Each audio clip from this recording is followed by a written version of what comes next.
Lo vi todo frente a mí y en ese instante supe que mi vida no volvería a ser la misma. Mis manos temblaban mientras sostenía el teléfono.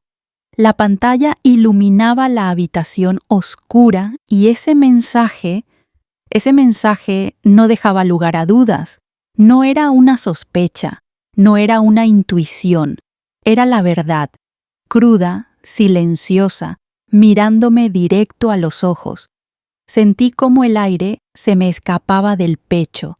Afuera todo seguía igual, pero dentro de mí algo acababa de romperse para siempre. Hubo un sonido seco, una notificación. Luego, silencio absoluto, tan pesado que podía escucharlo. Recuerdo haber dejado la taza sobre la mesa y verla caer, romperse en el suelo, como si mi cuerpo necesitara ver algo más hecho pedazos para aceptar lo que estaba pasando. Mi mejor amigo, la persona en la que más confiaba, y mi esposa. La traición no llegó gritando, llegó despacio, con una frase escrita, con una hora marcada, con una certeza imposible de negar. En ese momento todavía no sabía cómo iba a terminar todo. Solo sabía que no iba a quedarme callada, que no iba a fingir que no lo vi, que no iba a cargar sola con una vergüenza que no me pertenecía. Lo que sí puedo decirte ahora es que la verdad salió a la luz, y cuando lo hizo, nadie quedó indiferente. Hubo justicia, no como en las películas, sino de esa justicia que quema por dentro y libera al mismo tiempo. Si alguna vez fuiste traicionado por las personas más cercanas a ti y fantaseaste con la venganza perfecta, dale like, suscríbete y comparte tu historia en los comentarios. Esta te va a golpear fuerte, porque esto no es solo una historia de engaño, es una historia de caída, de rabia contenida, de noches sin dormir y pensamientos que no te dejan en paz. Voy a contarte cómo se tejió la mentira justo frente a mí sin que la viera, cómo me quebré cuando entendí que todo lo que creía seguro era una ilusión, y cómo, desde ese lugar oscuro, empecé a construir una respuesta. No fue impulsiva, no fue ruidosa, fue fría, calculada y, al final, profundamente liberadora. Cada decisión que tomé después nació de ese instante exacto en el que miré la pantalla y entendí que ya no podía volver atrás. El tic-tac de un reloj empezó a sonar en mi cabeza, marcando el inicio de todo, y con ese sonido regresé al pasado, al momento en que confié por primera vez en las personas que, sin saberlo, estaban a punto de destruirlo todo. Era domingo y la casa olía a café recién hecho. Me senté en el sofá con la manta sobre las piernas. La tela tenía ese tacto gastado, suave en los bordes, como las cosas que se usan hasta que forman parte de uno. Afuera, el sol de la tarde colaba su luz por las cortinas y dibujaba franjas cálidas sobre el álbum de fotos que tenía en el regazo. Íbamos pasando las páginas, caras, cumpleaños, viajes, momentos que en su momento parecían pequeños y ahora parecía que narraban una vida entera. Los niños reían en el patio, la cuerda del columpio marcaba un crujido rítmico y mi esposa tarareaba sin pensar una canción que conocíamos de memoria. Todo se veía normal, todo olía a casa. Mi mejor amigo apareció poco después, como lo hacía los domingos, con una bolsa de pan recién horneado bajo el brazo. Se sentó, dejó la bolsa en la mesa, me miró con esa mezcla de confianza y complicidad que siempre tuvo. Le gustaba arreglar pequeños problemas, convertir lo cotidiano en algo menos pesado con una broma, una palabra justa. Mientras servía café, me dijo: «No te preocupes, yo la entiendo mejor que nadie». Lo dijo sin pensarlo, sin pausa, y por unos segundos la frase flotó en el aire como si no significara nada. La escuché, sonreí y seguí pasando las fotos. ¿Quién iba a imaginar que esas palabras inocentes iban a clavarse después como un hilo que tirara de una tela que parecía tan firme? Las grietas llegaron pequeñas. Al principio eran casi imperceptibles. Una cena que se posponía porque tenía mucho trabajo. Una llamada que terminaba cuando entraba yo en la habitación. Un mensaje que dejaban en silencio porque era algo del trabajo, no te preocupes. Cosas que atribuía a la rutina, al cansancio, a la vida que se enreda. Me repetía que esas dudas venían de mí. ¿Soy paranoica? ¿Me estoy imaginando cosas? Me decía que la mente traicionera busca patrones donde no los hay, que una pequeña omisión no es un delito. Pero la sensación persistía, una sombra leve en la parte de atrás de todo lo que vivíamos. En la cocina, una noche, encontré la taza que ella solía usar en otro estante. La agarré y sentí el borde, como se siente un recuerdo cuando pasa por la mano. El aroma a lavanda de su jabón, la textura áspera del esmalte en una esquina. Pequeños detalles que antes no notaba y que, sin embargo, empezaban a importar más de lo que deberían. Era curioso cómo la atención se vuelve microscopio cuando la confianza se tambalea. Empecé a escuchar más. El sonido de los pasos que se detenían en el pasillo, el silencio del teléfono, el suspiro que dejaba escapar cuando creía que nadie la oía. El trabajo no ayudó. Había cuentas que pagar, proyectos que se retrasaban, la presión de jefes que no entienden cuando alguien tiene una familia. Yo también cargaba con mis propias preocupaciones.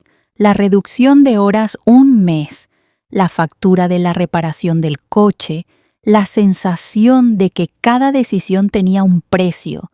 La vulnerabilidad económica te hace mirar diferente las costuras de la relación. Te obliga a callar cosas para no encender más fuego del que ya arde. Había días en que pensaba en cómo sostener todo sin que se vea el desgaste, cómo sonreír frente a los niños para que no notaran los gestos apurados. Un día estábamos en la sala, el televisor apagado, la luz tenue. Mi amiga Luisa llamó y hablamos un rato. Al colgar, mi mejor amigo me dijo en tono casual: «He hablado con ella y está más cansada de lo que pensamos». No era una consolación, sonó como si existiera un pacto silencioso para proteger algo. Lo miré por un instante. Él siempre tuvo esa manera de decir las cosas con un borde de verdad que a veces entorpecía. «¿Qué quieres decir con eso?», pregunté, y la respuesta fue una sonrisa que no aclaró nada. «Nada, que la entiendo. Puedes confiar en mí». Su voz buscaba tranquilizar. La mía buscaba certidumbre. Hubo cenas canceladas que justificamos con excusas. Emergencia en el trabajo, un colega enfermo, un asunto familiar. Las respuestas fueron amables, las palabras eran las mismas que cualquier otra pareja utiliza para esconder la distancia. «Lo siento, no puedo hoy, otro día». Y entonces la mente hace su trabajo, pega una pieza acá, otra allá. Un mensaje que aparece y desaparece en la pantalla de la mesa. una puerta entreabierta por la noche que muestra una habitación con luces tenues y sombras que se mueven. Pequeños indicios que, aislados, podían ser nada. Juntos empezaron a dibujar una forma que me incomodaba. Empecé a notar cómo la convivencia, que antes se sostenía en gestos simples, un café servido, un abrazo rápido, la forma en que nos mirábamos antes de dormir, se transformaba en una coreografía. Hacíamos los movimientos correctos, las palabras adecuadas, pero sentía que algo de verdad se había ido. Mis dudas brotaban, y con ellas una tristeza que se colaba en mi voz cuando me miraba en el espejo, la línea de preocupación entre las cejas, la piel un poco más pálida. Me preguntaba si era justo acusar, si tenía derecho a sospechar, o si me estaba convirtiendo en alguien que vigilaba en lugar de confiar. Hubo momentos en que pensé en hablar, salir con la verdad a la luz, confrontar sin filtros, pero algo en mí se contenía. Tenía hijos que necesitaban estabilidad, padres que no entenderían el escándalo, vecinos con miradas curiosas. También estaba el miedo a equivocarme, a que mi inseguridad destruyera algo que aún podía salvarse. Así que, en vez de explosiones, opté por observaciones. En vez de acusaciones, recolecté detalles. En vez de romper la mesa, escribí notas en mi mente. Una tarde encontré, por accidente, una foto en el teléfono que no debería haber estado allí. No era una imagen clara, era una borrosidad tomada desde lejos, un recorte de una persona junto a otra en un café que no reconocí del todo. La instantánea no decía nada por sí sola, pero tenía un sello, la fecha. No supe qué hacer con ella. La guardé en mi cabeza como quien guarda una piedra en el bolsillo, pesada, fría, incómoda. La enseñé a nadie, la dejé ahí, junto con las otras pequeñas grietas, como quien convive con una herida que no sangra, pero recuerda. Y así cerró ese capítulo de nuestra vida, con una sensación de normalidad que ya no me confortaba y una evidencia ambigua que, por alguna razón, preferí ignorar por el momento. Me acosté pensando en los días de antes, cuando una frase inocente bastaba para que todo siguiera siendo simple. Me desperté con la misma taza en la mesa y la misma luz en la cortina, pero con la cabeza llena de preguntas que no encontraba el valor de formular en voz alta. La noche que cambió todo no fue como en las películas. No hubo gritos ni puertas que se cerraran de golpe. Hubo un sobre en la mesa de la cocina, discreto, doblado con cuidado, como si hubiera querido pasar desapercibido. Lo vi cuando regresé del trabajo. La luz del pasillo le daba un tono casi anodino. Lo aparté con la punta de los dedos, pensando que era una factura o una nota del casero. Abrí el bolsillo del abrigo y saqué las llaves. El sobre se movió. Dentro había un recibo, una dirección, una hora, nada explícito, nada que gritara traición, pero las piezas no encajaban. Lo sostuve entre las manos y sentí que el mundo disminuía su ritmo. Las cifras, la dirección, la hora, todo encajaba con algo que había visto antes y que ahora, mirado bajo esa luz, parecía otra cosa. Recordé llamadas que terminaban en silencio, un perfume que no conocía, excusas que sonaban demasiado tejidas. Mentira, tras otra, siempre lo mismo. No quería ser la persona que mira la vida a través de un catálogo de sospechas, pero el recibo me había dado permiso para mirar. Las noches siguientes fueron largas y planas. Me quedaba despierta hasta tarde mirando la pantalla del móvil como si alguna respuesta fuera a materializarse entre las notificaciones. El teclado sonaba a mi lado en esos minutos. Clac, clac. Cuando respondía mensajes con una calma que no sentía. Cuando fingía normalidad. Revisaba conversaciones antiguas en busca de detalles que antes había pasado por alto. Buscaba nombres repetidos, ubicaciones, horas. Oía mi propia respiración y, de fondo, el ruido leve de la nevera, el latido de la casa como un corazón que no quería acelerar. Había otras señales sensoriales que no podía ignorar. Un perfume en la camisa que no reconocía. Un hilo de aroma de flor o madera que no era mío. La tela caliente de la almohada con un olor distinto al de siempre. Cerraba los ojos para recordarlo y el perfume volvía. Lo olía como se huele una mentira, familiar y extraño al mismo tiempo. Sentía un nudo en la garganta cada vez que ella llegaba a casa y me abrazaba. A veces me abrazaba con fuerza y otras veces con esa distancia que busca evitar preguntas. Yo disimulaba, sonreía, pero por dentro algo se movía. Intenté hablar sin nombrar. Preguntas suaves, comentarios casuales. ¿Tuviste un día pesado? ¿Te han llamado del trabajo? Ella respondía con evasivas, sonrisas que no llegaban a los ojos. Sí, cansada, decía, y cambiaba el tema. Intenté mirarla a los ojos una tarde, buscando una certeza, y ella apartó la mirada como quien esconde una costumbre detrás de la taza de café.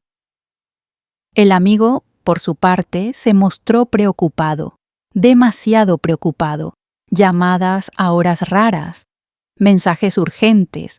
Me decía, si necesitas hablar, sabes que estoy aquí.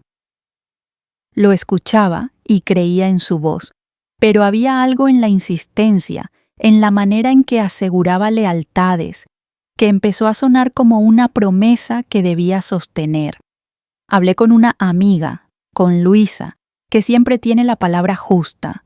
Ella me miró y me dijo, no te adelantes, a veces la mente nos juega trucos, tal vez son coincidencias. Me dolió que me pidiera calma. No porque no quisiera su sensatez, sino porque sentirme tranquila ahora me parecía un privilegio lejano. Mis padres, cuando les conté algunas cosas de pasada, intentaron restarle importancia. Las parejas pasan por etapas, hija, no alimentes fantasmas. Supongo que todos protegemos lo que nos parece frágil. Supongo que todos tememos que una palabra mal dicha derrumbe más de lo necesario.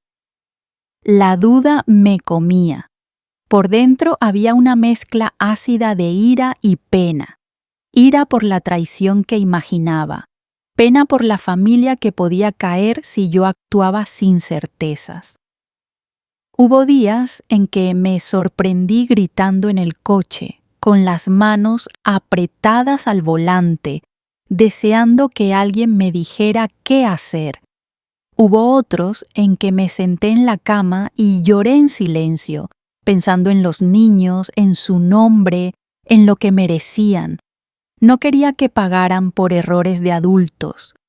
No quería que la casa se llenara de etiquetas y explicaciones que ellos no entenderían. Un encuentro cambió la continuidad de la sospecha.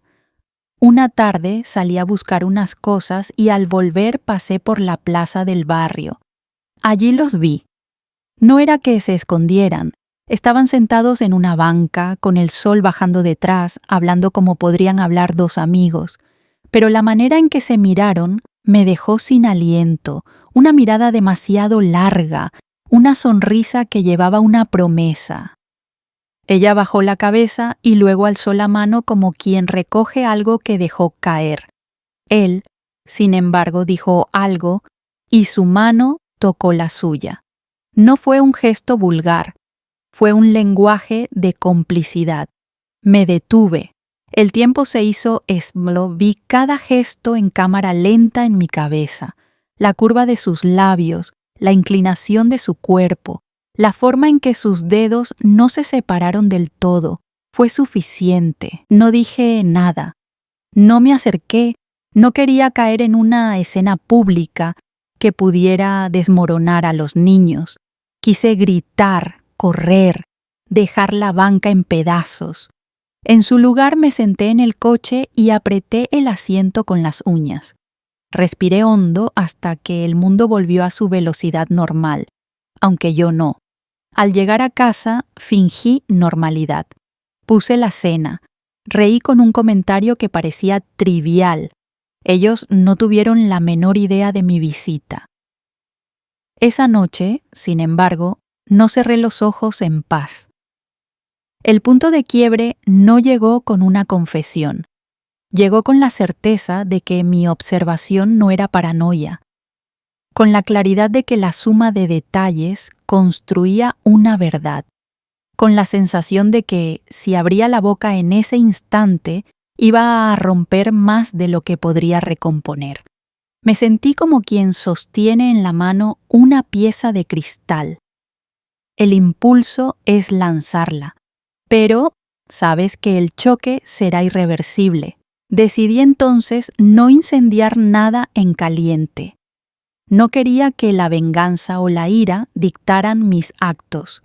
Pensé en los niños, en la estabilidad que necesitaban, en las posibles reacciones de la familia.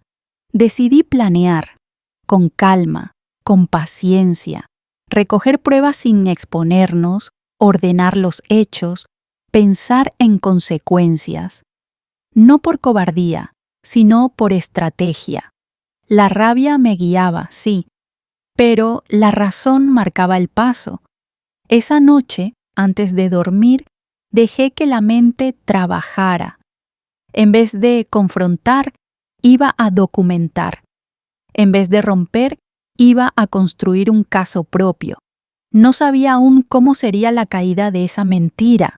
Solo sabía que ya no me tocaría quedarme con la duda. Ya no. Hice una lista en mi cabeza, en la oscuridad, mientras la casa dormía y mi respiración marcaba el compás. 3 objetivos claros, como reglas que no podía romper. Primero, exponer la verdad. Segundo, proteger a los niños de un daño que no les corresponde. Tercero, recuperar mi propio respeto, esa pieza que alguien había intentado ocultar bajo capas de mentiras. No era una venganza descontrolada. Era una estrategia con nombre y límites. Me repetía cada punto como quien repasa instrucciones antes de entrar a una sala donde no hay retorno. La recolección fue metódica y aburrida en su precisión. Empecé por lo obvio: mensajes, fechas, lugares. Guardé capturas de pantalla, organicé conversaciones por temas y anoté metadatos en un cuaderno pequeño que escondí en el cajón de la cocina. El brillo de la pantalla en la madrugada me parecía casi ritual. Un rectángulo azul donde las palabras se revelaban como piezas de un rompecabezas. Sentía el tacto del papel cuando imprimía recibos o reservas. La textura áspera me anclaba a la realidad, a algo que no desaparecería si lo sostenía entre los dedos. Grabé conversaciones con cuidado, únicamente aquellas que se desarrollaban en un contexto donde la grabación era legalmente aceptable, porque no quería cruzar líneas que me hicieran perder la razón moral. No se trataba de convertir mi vida en una trampa soñada. Se trataba de documentar. Hice copias, nombres, fechas. Ordené las fotos en carpetas y puse etiquetas. Fechas, coincidencias, testigos, cada carpeta era una pequeña fortaleza de pruebas. Mirar esos archivos me daba control. Me calmaba el gesto simple de mover archivos de una carpeta a otra, como si con ello pudiera mover también las piezas de mi corazón que se habían desplazado. Aparecieron aliados donde no los esperaba. La vecina del segundo, Marta, que suele ser parca en palabras, me comentó casualmente que había visto al mejor amigo varias tardes en la esquina del parque, siempre con la misma mochila. Un colega del trabajo mencionó una conversación en la que el amigo había aludido a compromisos fuera del horario laboral. Un tío lejano me trajo un recibo que había encontrado entre papeles que le habían pedido archivar. No eran heroísmos cinematográficos, eran hilos pequeños, jalaron un tapiz. Cada aportación añadía una hebra que antes no veía. Introducir a estos mini personajes fue peligroso y necesario. No solo aportaban datos, sino que me obligaban a mirar desde fuera, a entender que no estaba sola en la observación. Pero con cada avance llegaron los momentos de duda, esos cotidianos y feroces. Me paraba frente al espejo y me preguntaba si me transformaba en aquello que detestaba. ¿Soy igual que ellos si me dejo llevar por la venganza?, me decía. Veía a una mujer que había vuelto el rostro hacia el cristal buscando respuestas. A veces la mirada que devolvía el reflejo era dura, otras veces triste y otras tantas agotada. Pensaba en la posibilidad de convertirme en alguien que vigila, colecciona pruebas y vive dentro de una caja con paredes de recelo. ¿Cuándo la búsqueda de justicia se vuelve prisa por destruir? Esa pregunta me acompañaba en cada decisión menor. ¿Qué compartir con la familia? ¿Qué guardar para mí? ¿Cuándo detenerme? Surgió un obstáculo mayor que no esperaba, una llamada al filo de la noche. La voz del amigo sonó tersa, controlada. Me pidió una reunión y dejó una frase que funcionó como advertencia. Si hablas, sabré cómo hacer que la gente dude de ti. No usó palabras gruesas. No necesitó hacerlo. El mensaje venía con subtexto. Era chantaje emocional, una amenaza envuelta en preocupación. Sentí el golpe del miedo, ese que no es físico pero te aprieta el pecho y congela el pensamiento. Comprendí que cualquier exposición prematura podía volverse contra mí, que había manos preparadas para manipular la narrativa. Era otro motivo para moverse con cabeza, para no regalarle el control. Así que diseñé una estrategia creativa que no dependiera de una sola voz ni de un momento impulsivo. Pensé en la comunidad como escenario, reuniones familiares, vecindarios, encuentros escolares. No para humillar, sino para permitir que la verdad brotara de forma orgánica, sostenida por hechos y testigos, no por gritos. La idea no era provocar un linchamiento moral, sino dejar que la evidencia, presentada con calma, tomara su espacio en conversaciones privadas primero y públicas después. Imaginar una exposición en una reunión donde la gente sintiera la evidencia como algo evidente, no como un espectáculo, me dio cierta paz. Trabajé en fases. Primero, documentar sin exponerse. Segundo, confirmar con testigos que no tendrían interés en inflar la historia. Tercero, presentar en un entorno controlado, donde los niños no estuvieran presentes y donde no hubiera posibilidad de respuestas impulsivas. Entre cada fase dejaba días para respirar, para repensar, para asegurar que no actuaba por rabia. Era planificación lenta, como labrar una piedra hasta que su forma no permitiera error. Entre medias, permití flashbacks que me humanizaron y también me recordaron por qué no quería destruir todo. Recordé mañanas en las que compartíamos café, risas tontas, manos entrelazadas sobre la mesa. Esos recuerdos llegaron como tableros de luz que me mostraban el contraste. Si bien la traición existía, también existió la ternura. No quería que la memoria se perdiera en la venganza. Quería que prevaleciera la justicia sin deformar el pasado. Esos instantes me enseñaron a no confundir castigo con catarsis. Al final de semanas de preparación, de noches en vela y mañanas calculadas, me encontré ante la primera maniobra. No era grandiosa, no era explosiva, era una acción medida, dejar una copia de un correo en manos de alguien de confianza que, sin saberlo, se convertiría en testigo. Planté la pieza con cuidado, observé cómo se asentaba y me retiré sin hacer ruido.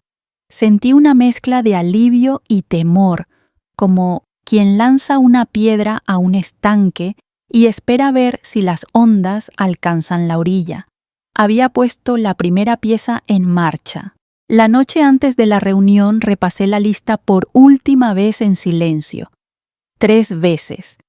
Cada punto clavado en la cabeza como quien revisa un arma que no piensa usar. Pruebas en orden, testigos listos, espacio seguro para los niños. Respiré hondo, conté hasta 3. Sentí el sudor frío en la nuca cuando me apoyé en la mesa de la cocina. El móvil vibró en el bolsillo, lo sentí como un pequeño martillazo en el costado del estómago. Lo apagué. La música que había escogido para acompañar la velada sonaba en mi mente, baja, casi un susurro. No quería dramatismos.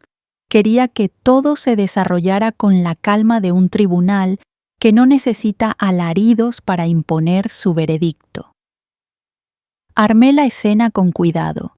Invitaciones casuales, una cena para ponernos al día, un encuentro entre amigos de siempre. Elegí el salón donde las conversaciones suelen fluir, pero coloqué las sillas de tal forma que quien hablara quedara de frente a todos. Puse sobre la mesa una taza que no era la mía, como señuelo, y dejé sobre ella, discretamente, una copia impresa de un correo que sabía haría ruido. Sentí el papel bajo mis dedos y recordé el tacto del día en que lo imprimí. La textura áspera, el calor leve que conserva la tinta. Cerré los ojos un segundo. Escuché el crepitar de la casa, el eco de mis propios pasos. Cuando llegaron, me sentí en primera fila de una función que yo había escrito. Saludamos, sonrisas, conversaciones suaves, miradas que no sabían aún que se convertirían en pruebas. Mis manos temblaban apenas cuando servía el primer plato. Lo noté en el pulso que recorría la muñeca. Miré la lista una vez más en mi cabeza. Presentar la evidencia, no acusar con insultos, permitir que la verdad se sostuviera por sí misma. No quería humillar, quería exponer. Esperé el momento calculado. Había un silencio perfecto entre platos, una pausa donde la gente reposa el tenedor y no tiene prisa por llenar el vacío. Sujeté la copia del correo como quien sujeta una hoja de vida. La deslicé sobre la mesa con la punta de los dedos para que fuera visible, sin parecer un acto teatral. Un murmullo. Alguien preguntó qué era eso. Respiré. Hablé con voz contenida. Encontré esto, Quiero que lo leamos juntos. Hice una pausa. Percibí el zumbido del móvil en el bolsillo de alguien cuando una notificación llegó. Ese sonido me hizo cerrar los ojos por un segundo. Luego, leí en voz baja lo que el correo decía. Describí las fechas, las horas, los nombres. No inventé nada. No añadí adjetivos punzantes. Dejé que las palabras solas hicieran su trabajo. La reacción fue inmediata y no uniforme. Primero, el silencio. Un silencio que pesa. Luego, una negación rápida y nerviosa de mi amigo. Eso no significa nada. Son cosas sacadas de contexto. Su voz buscó minimizar. Intentó encuadrar todo como una confusión, un malentendido. Sentí como parte de la sala se inclinaba hacia su narrativa por costumbre. Mi esposa se tensó, la vi tomar aire, buscar palabras que fueran plausibles. No es lo que parece, dijo ella. La frase trató de cubrir lo que el papel mostraba con una tela de dudas, pero había más. En el bolsillo de la chaqueta de mi cuñado aparecieron unas notas que no esperaba, un recibo que otro vecino había dejado por casualidad en la lavandería y que alguien entregó sin saber su peso, un correo adicional que yo no había compartido, reenviado por un tercero. Cada nueva pieza cayó en la mesa como una moneda que resuena, insistiéndole al aire que ya no cabía vuelta atrás. El amigo intentó negociar con frases cortas. No hay prueba real. Están fuera de contexto. Su voz se fue haciendo más aguda. Las excusas, al principio fluidas, se volvieron torpes. Lo vi. La fachada se resquebrajaba. Hubo un momento en que su mirada buscó mi cara. Era la búsqueda de un cómplice. No encontró nada. Solo encontré mi propia calma, extraña y metódica. ¿Cómo pudiste? Fue mi voz, no un grito, pero sí una llama breve.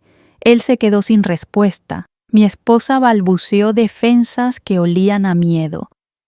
Pensé que era solo un apoyo. ¿No lo entendí?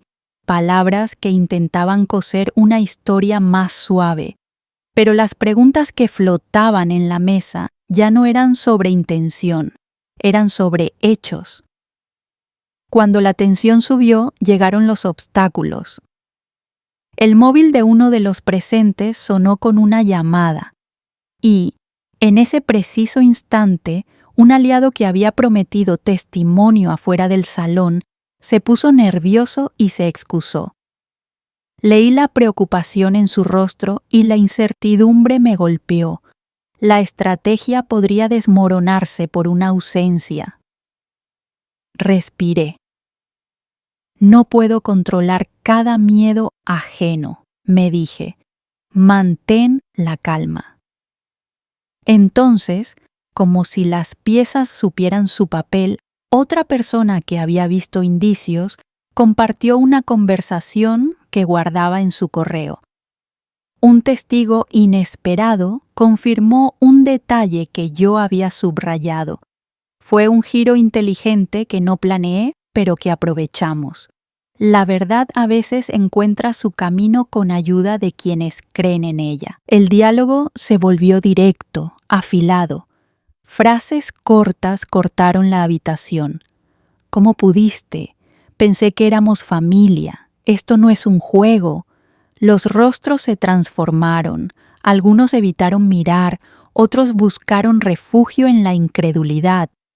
Vi el color en la cara del amigo palidecer.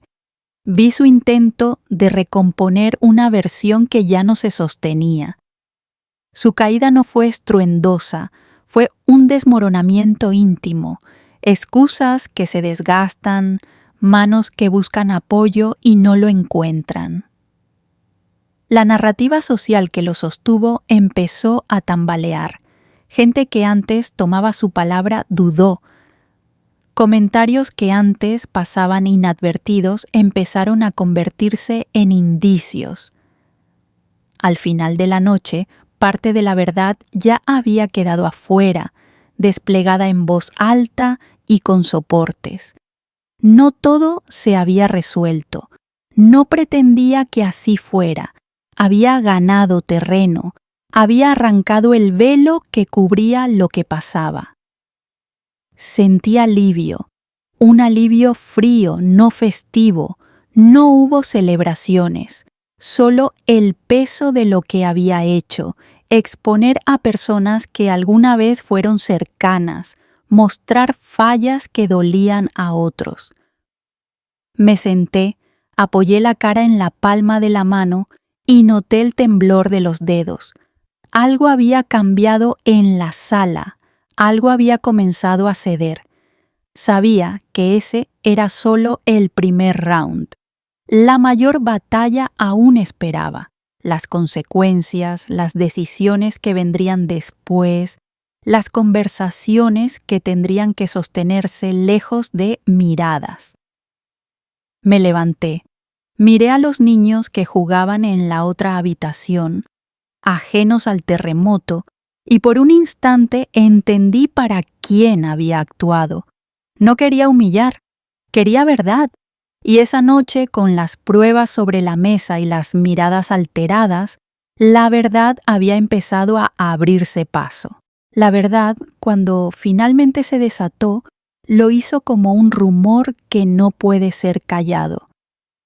Al principio fueron susurros en grupos de chat, luego llamadas que cortaban en seco, miradas que se buscaban y se escondían. Sentí el cambio en el aire como si una ventana se hubiera abierto y entrara un viento helado, murmullo, silencio, el latido de mi propio corazón marcando el ritmo de la escena. La reputación que había sostenido al mejor amigo durante años empezó a resquebrajarse, no por mi intento de venganza, sino porque la gente encontró piezas que encajaban y ya no pudieron mirar hacia otro lado. Vi cómo los mensajes circulaban en manos ajenas, cómo la voz de la duda se transformaba en preguntas directas, llamadas que antes eran banales, ahora venían con un tono diferente, con la intención de entender, de confirmar. La gente nos miraba cuando salíamos a la calle, algunos evitaban el contacto, otros nos buscaban con ojos que pedían explicación.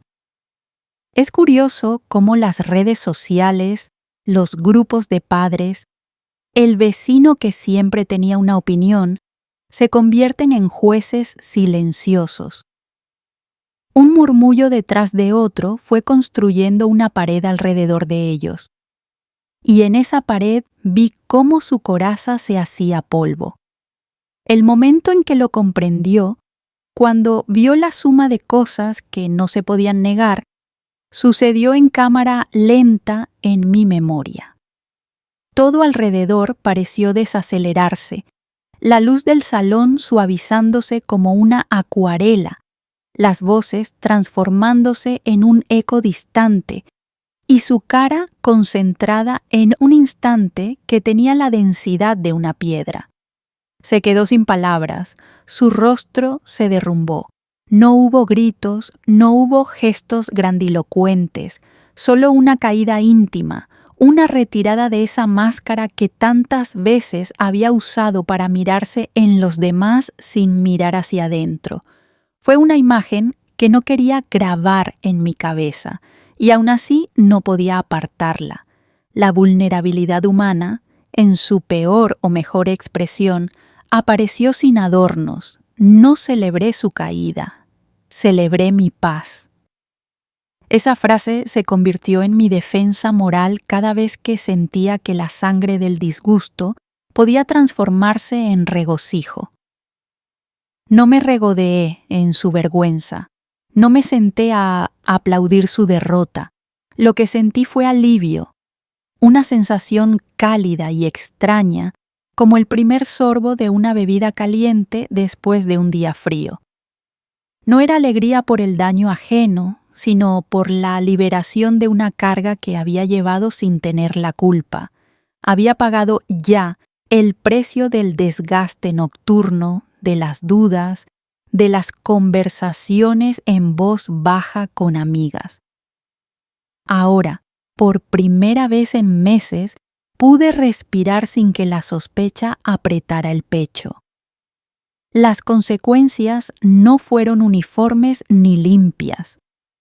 Algunas relaciones se quebraron como vidrio, otras se sinceraron bajo la presión de la verdad. Familias que antes se mantenían en apariencias comenzaron a hablar de forma cruda en cenas privadas. Algunos amigos se pusieron en mi bando sin dudar. Otros buscaron explicaciones para no perder su propia comodidad. Personas a las que yo consideraba irreemplazables se apartaron y, aunque dolió, comprendí que no siempre podemos decidir quién permanece a nuestro lado cuando lo que se pone en juego es la verdad misma. Con el tiempo, aquellos que decidieron quedarse se acercaron con una transparencia que no conocía antes. Conversaciones largas, disculpas que no buscaban suavizar, sino reparar. No todas las heridas cerraron, pero al menos algunas comenzaron a sanar con honestidad. Recuperé control sobre mi vida de formas prácticas y pequeñas. Puse límites que antes no había sabido trazar. Empecé a decidir sobre quién entraba en las habitaciones de mi mente y cuáles historias permitía que se contaran frente a mis hijos. Reorganicé rutinas, cambié contraseñas, llamé a personas que necesitaban saber la verdad de primera mano en lugar de enterarse por rumores. No fue un proceso inmediato ni sencillo. Hubo noches de dudas, días en que la sensación de pérdida me golpeaba con fuerza y decisiones que me hicieron sentir culpable por no lograr ser la persona que perdona sin condiciones. Pero con cada paso recuperado, con cada conversación honesta, sentía que mi nombre volvía a tener peso propio, no atado a una mentira que me intentaron imponer. En el transcurso de todo esto, apareció un giro que no esperaba, la revelación de una verdad mayor sobre el amigo. No para justificarlo, porque nada justifica la traición, sino para comprender que las acciones humanas a veces nacen de espacios complejos. Descubrí que estaba ahogado en deudas que no compartía con nadie, que había buscado validación donde no la encontraba, que vivía en una soledad que llevaba disfrazada de chistes y disponibilidad. Su elección de traicionar no dejó de ser reprochable, pero entender sus motivaciones me permitió sostener una mirada más humana sin renunciar a mi firmeza. No lo absolví, no borré lo que hizo. Pero desear conocer las raíces de la caída me ayudó a no convertir el castigo en un triunfo brutal, sino en una lección dolorosa sobre cómo la fragilidad puede llevar a decisiones que destruyen. La comunidad respondió de formas inesperadas. Algunos se acercaron para ofrecer apoyo práctico, cuidados de los niños cuando fue necesario, comidas que alguien dejaba en la puerta, una mano que te sostiene cuando todo parece inclinarse. Otros, en cambio, buscaron maneras de continuar como si nada hubiera pasado, lo que también enseñó. Aprendí que la verdad no siempre arrasa con todo. A veces reorganiza el mapa de las relaciones, dejando claro quiénes eran compañeros de trayecto y quiénes meros acompañantes temporales. Esa noche, tras semanas de ruido y decisiones, me encontré sola en la cocina. Encendí la luz tenue. Preparé una taza y me senté. El vapor subía en espirales suaves. El olor a infusión llenaba el espacio como un abrazo tibio. Sostuve la taza con las manos, notando la temperatura, la textura, el pequeño círculo que quedaba en la mesa de madera. No pretendía fingir una calma que no sentía. Me permití sentir. Tristeza por lo perdido, alivio por la verdad, temor por lo que vendría y una extraña serenidad por haber reclamado mi voz. La casa respiraba alrededor mío. Afuera, quizás, otros también repasaban lo ocurrido, pero en ese momento el mundo se redujo a la taza, al vapor, al latido sordo que ya no vibraba con la misma ansiedad. Pensé en los niños, en cómo reconstruir narrativas que no los pulverizaran, en la responsabilidad de enseñarles que la verdad duele pero libera, que la honra no se mide por la perfección sino por la forma en que uno enfrenta sus errores. Me pregunté qué quedaría después de las conversaciones, de las disculpas, de las reparaciones que correspondieran. No hallé todas las respuestas. Encontré, en cambio, certezas pequeñas, que podía caminar sin arrastrar la sombra de la sospecha, que era capaz de poner límites, que mi voz tenía poder para cambiar la dirección de una historia. Mientras la taza se enfriaba, supe que algo había cambiado en mí que no volvería atrás. Había aprendido que la dignidad no es un derecho que se concede, sino una conquista que requiere coraje y paciencia. Y aunque el camino seguía siendo incierto, respiré de nuevo con la sensación de que, por primera vez en mucho tiempo, caminaba hacia adelante con una verdad en la mano y la calma como destino. Al mirar atrás, entiendo que perdí algo irreemplazable, la confianza ciega. Pero en ese mismo trayecto gané algo que no sabía que estaba en riesgo hasta que casi lo pierdo: mi dignidad. Esto no fue solo venganza, no fue un ajuste de cuentas para herir por herir, fue el acto de recuperar mi voz, de recordarme que el silencio impuesto también es una forma de violencia y que elegir hablar, cuando se hace con verdad y cuidado, puede ser un acto profundo de amor propio.